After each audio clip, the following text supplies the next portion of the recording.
Our breaking news and an update on the deadly stabbing in Frisco. Frisco police just confirmed a swatting call was made tonight to an address belonging to the victim's father.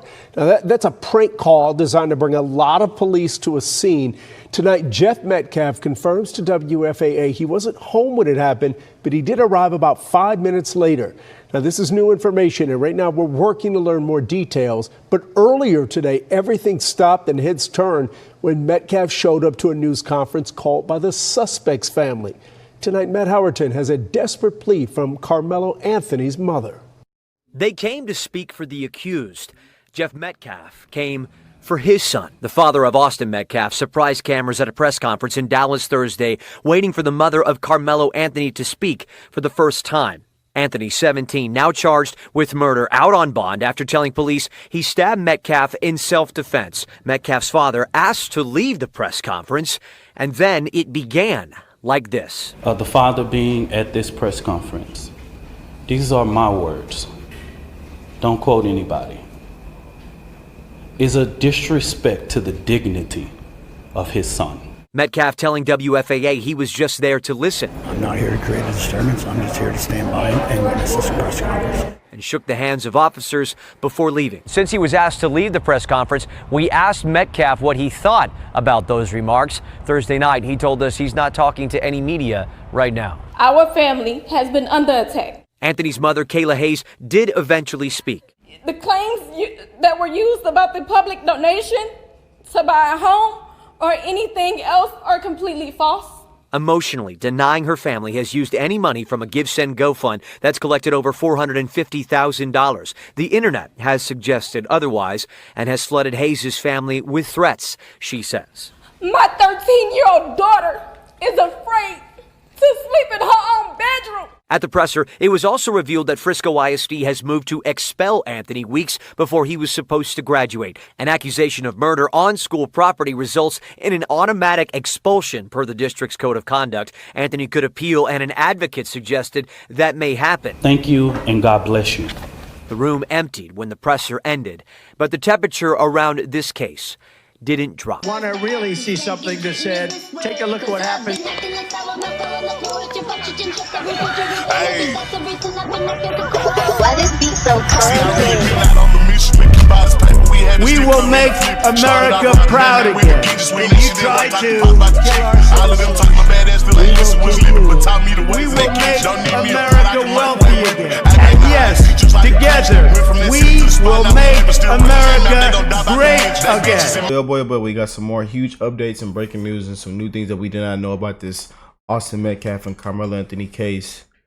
And boy, it's sad, pathetic, an absolute disgrace, man.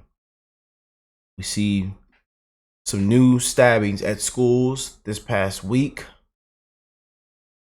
and some more self-defense cases. And don't be surprised, you guys. Do not be, when things like this happen, you know, it sends a huge message out everywhere, you know, so do not be surprised that we see new stabbing cases at schools this past week. We're living in some sad times, man. You know, people praising and celebrating an unaliving of a young man. You know, donating over $500,000. Sad, man. Praising like some kind of, you know, like he's a hero, celebrity hero or something. It's sad. It really is. You know, and the way the families the victim is getting attacked, and the other family acting like the victim, like they lost their son, crying and hollering and screaming. And now the family of the victim is attacked. The dad is attacked. They can't even grieve. They're getting swatted. This is bad, man. The twin brother, in which his brother died in his arms with full of blood, he's getting attacked. We got some things to get into, and you guys sent me this video, and again, a lot of huge updates And I want to thank the family on the channel for all the love and support, man. And I'm always say this. I love you guys, man. I hope everybody is blessed, well, and healthy, man. And that 2025 is treating you and your family well. Yes, indeed, man. One love to the human race. And I'm going to say this once again. Because this is, for this situation right here, I'm going to continue to say this, man. I know they called us racist. They called us this and that for saying this. And I don't care. I see a lot of other people from all over. Even people in the other blacks, other people saying that all lives matter, man. And I love seeing that. All lives matter. But for some reason, if you're black and when you say that, you know, you're considered a racist. I don't understand. And even for other people, white people, everybody, when we say all lives matter, for some reason we're racist. I don't get it. You know, but all lives matter, man. And that young man should still be alive to this day.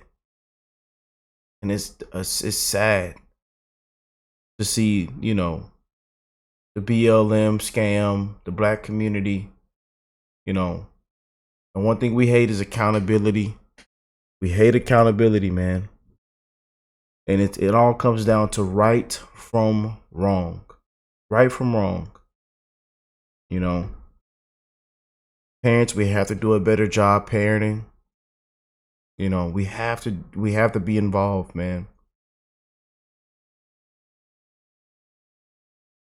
There's a knife at a track meet, a knife on school property.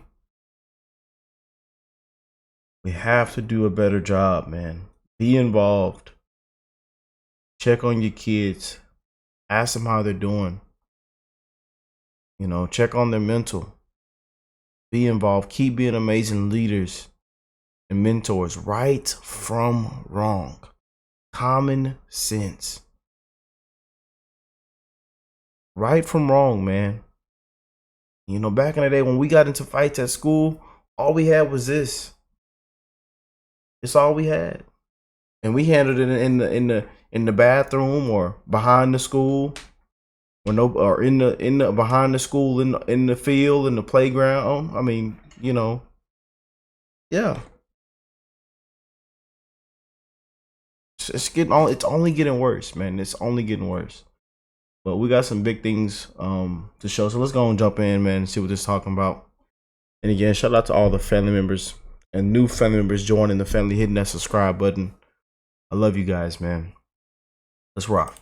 It's absolutely crazy what's going on right now. It feels like we're living in some sort of backwards world, especially in respect to this Karmelo Anthony situation. The way things are being twisted and manipulated, it feels like we're experiencing an inversion of truth and morality. We've got a situation here of extreme violence, a tragedy, a heartbreaking story. There should be a lot of sympathy and compassion aimed towards the Metcalf family, but there's been this manipulation and things have shifted and been twisted, and that's where we've seen the inversion. The family of the perpetrator seems to have benefited. Meanwhile, the Metcalf family is living through a nightmare, and not just the nightmare of losing their son, but now they're facing an extreme harassment campaign from radical leftist losers who are continuously swatting the family. Let me show you guys exactly what's going on here. We got some stuff to get into, so let's roll the tape. All right, folks, so take a look at this from the Dallas Morning News. Austin Metcalf's family members targeted in 2 separate swatting calls, police say. There have been 2 swatting calls made to addresses linked to family members of the Frisco teenager. This is sad, man. The family can't even grieve. The family's attacked. Like I said, the brother, the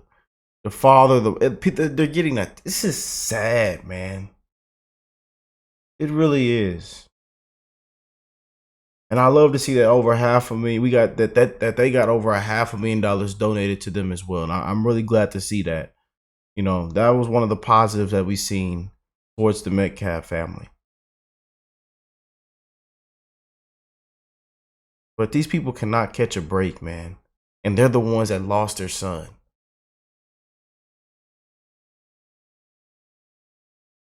Tell you, man, the times that we're living in, man.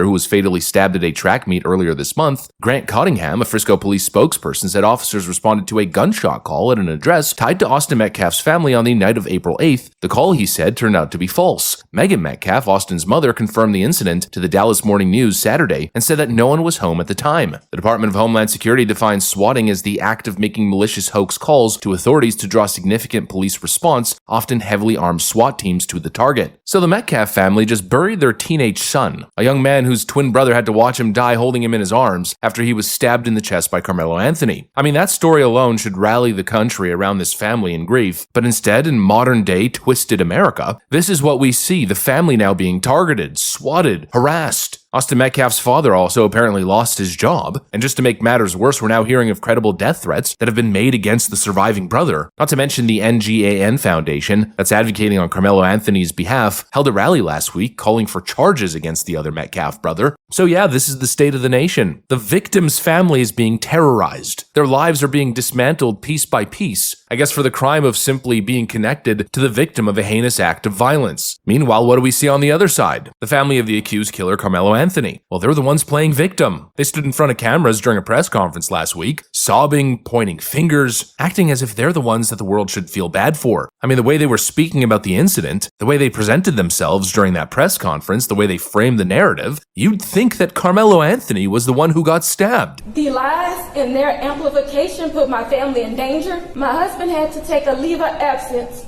because he's afraid what may happen to our family. His mental health is deteriorating day by day. We have endured death threats. My 13-year-old daughter is afraid to sleep in her own bedroom because she's fearful of what may happen to her. It's absolutely unreal. Somehow, that clip makes me so sick, man. That clip makes me so sick. Nobody cares about your, and I'm sorry, y'all, I gotta say, nobody cares about your 13-year-old daughter. Nobody cares.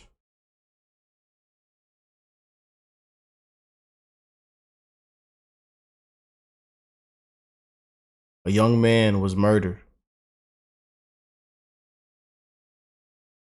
A young man died in his brother's arms. I care more about the brother than your daughter, man. That brother has to live with that the rest of his life. Of his brother dying in his arms.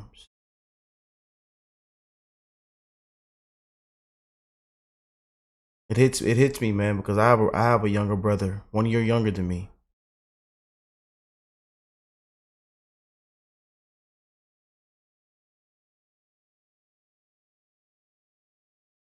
It hits home, man. Like I tell you guys, I've been in this environment. I was a varsity, I was a football star, I was a track star athlete. I've been to hundreds of track meets. Again, we had to run track. We had to do track. If you was a varsity starter for football or you coach, it was mandatory that you had to be a part of the track team.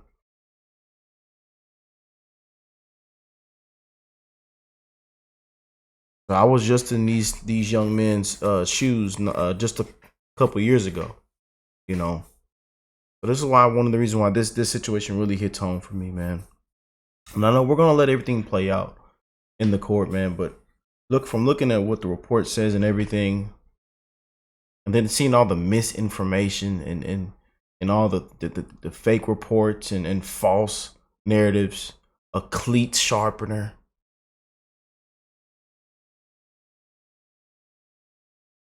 Sad, man. Sad. And to see this right here. Now, they've managed to flip this entire situation upside down. Now, definitely not for the majority of the country, but for a good portion of the country that somehow is getting swept up into this mess. And look, let me be clear, I'm not here saying that Karmelo's family hasn't received any criticism, pushback, or even credible threats, but what we definitively can say, confidently, is that it's nothing like what the Metcalfs are having to endure. And you could also argue that one side kind of brought it upon itself, the other side are just victims and deserve absolutely none of it. It's totally wild and lopsided. And even the reporting is totally lopsided. Nobody seems to really care, there's very little attention being put on the Metcalf family's side, yet we're seeing non-stop reporting about Karmelo Anthony and how he's supposedly a victim. The latest report being that he was moved to an undisclosed location. And we got people on the far left who are defending this kid, trying to use that to drive home this point that he's the victim here. It's a complete farce. And honestly, I'm thinking Karmelo Anthony shouldn't be in an undisclosed location. No, he should be in a cell, waiting for his court date, not out there hiding in a safe house, selling t-shirts, and generating a fat fundraising check. It's absolutely disgraceful, especially the reduction in bond. And again, it just shows the state of the culture, the state of the country, the state of the justice system, how twisted it is that this kid seems to be getting every single benefit handed to him. Meanwhile, the Metcalfs are suffering beyond belief. The grieving parents are getting hunted down and their homes are being raided by police officers, while the stabber gets a discounted bond, gets to move to a safe house, and bank in the big bucks. It's unbelievable, the manipulation, the narrative building, and just the twisted, unfair nature of it all. It's crazy how a particular group is twisting this stuff, politicizing it, and racializing it in the worst possible ways, essentially to defend the indefensible. And actually, to make that point, let's use that to segue to the next story. The next instance that these individuals are building on, I guess trying to make this cheap, idiotic point in this Karmelo situation. Yeah, just when you think it can't get any worse, we've now got another viral school stabbing incident that's going around all over social media. Like I told y'all, man, don't be surprised. Another stabbing. You're going to see more stabbings. You're going to see more self-defense cases. Again, and I just seen this report all over the news earlier. Be ready. You're going to see more stabbings at schools. You know, that's why right here needs to be the nip in the bud. The nip in the bud needs to be right here, man. The nip in the bud needs to be right here.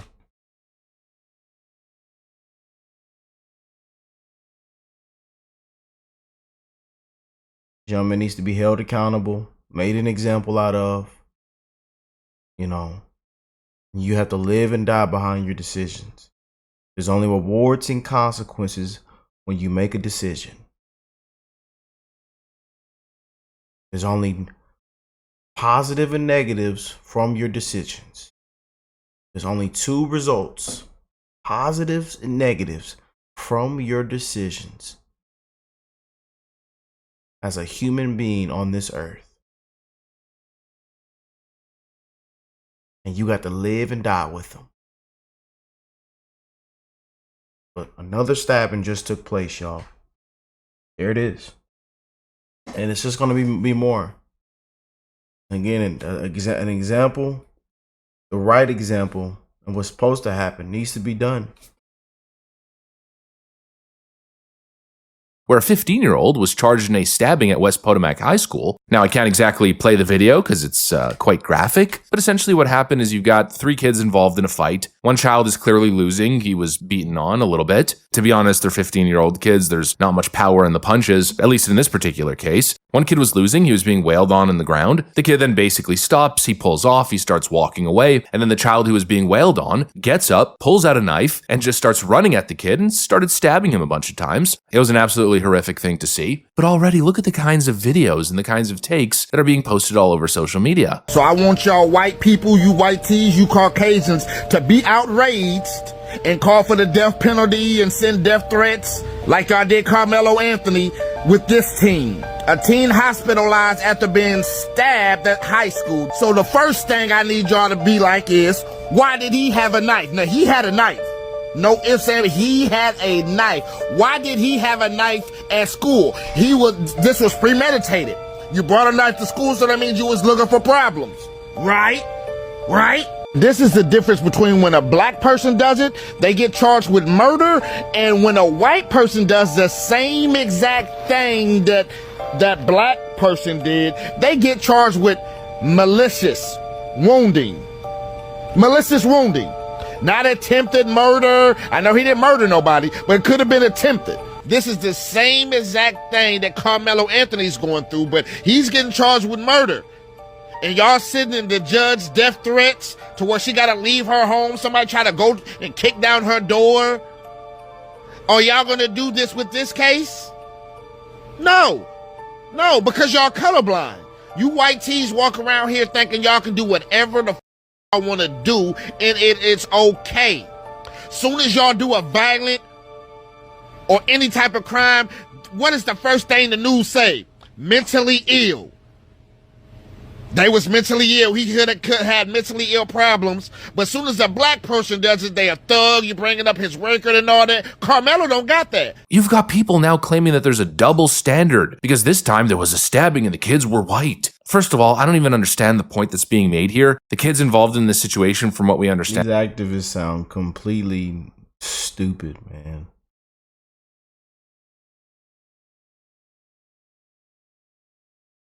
And I'm telling you, they're some of the worst people to be around. I'm being honest with you, man. Some of the worst people to be around. Are not white, but rather they were Hispanic. And secondly, where is the defense for this kid on the right? There's no GoFundMe. There's no crowd of activists demanding his release. The implication is that the same people who are defending Austin Metcalf are now defending these kids or distracting from this situation, but that isn't happening at all. Because newsflash, normal people with their heads screwed on straight don't rally around violent criminals. Nobody's interested in making martyrs out of teenage murderers, or in this case, stabbing suspects, and nobody's interested in defending stabbing suspects just because they're white. That is literally not happening. But then, of course, once you think of it on the flip side, there does seem to be one group that does engage in that kind of behavior. It's absolutely wild. It's almost as if they're indirectly telling on themselves by leaping to this assumption or expecting that it would happen equally on the opposite side. It's not. There is only one group that rallies behind criminals and violent individuals and murderers for the sake of racial solidarity or political allegiance, and I'll basically leave it at that. It's absolutely crazy, and frankly, it's disheartening what we're seeing right here. The attempt to twist and manipulate these instances, racialize them, attack and harass the victim's family, it's absolutely twisted stuff. And if you're standing alongside these people and these ridiculous narratives that they spin, I don't know what else to say other than you need Jesus. Anyways, that's pretty much what I got. Prayers for America, man. I want to send my prayers and love to you guys, man. We're living in some sad, pathetic times, as you can see, you know. Dark times, man. People say the end times. For real. It is sad and pathetic, man. You know. And these certain communities and these Black Life Matter scams, you know. We see how the ending result of that. It's all a scam and people playing in your face. You know. Full-blown race war, racial division. They want everybody divided. They love that this is going on. They love. And somebody on the back end's getting paid. Yeah. Someone has to die. Someone on the back end of that as well as getting paid. Yeah, they love when we fight. Someone on the back end is getting paid. Keeps this system going. It keeps this corrupt scam matrix rocking and rolling. They want everybody divided, man. They want everybody against each other. They want everybody fighting. They don't want us to build. They only want, you know, we only destroy. We will never come together and build and unite, you know, stand together. It all comes crumbling down, man. Sad times, man. Disgraceful times. But we're going to, through all this, we're going to keep spreading the love. Again, don't care what side you stand on. Don't care if you're on this side, that side, if you're in the middle, if you're down or up. Don't care what your skin color is. I don't see color on this. On this channel, we do not see color. I do not see color. It is all lives matter. It's right from wrong. It's common sense. No other way around it, man. We're going to let this thing play out. God has the final say. I love y'all, and I am wishing the best in every last one of you guys' life, man. One love to the human race. And it's going to be like that till the end. And if you don't like what I said here, sorry. Nothing I can do about that. But I do want to tell you that I love you. That I'm wishing the best in your life. Especially in these times that we're living in, man. I encourage you to spread the love. Care for one another. Check on your loved ones. My parents, keep being amazing parents. Amazing leaders and mentors. Right from wrong. Right from wrong, man. Common sense. Be involved. Put your foot down. Because it's only going to get worse. It is only going to get worse. Especially for the next generation. I love y'all. I'll catch y'all on the next one, man. Peace and love, family.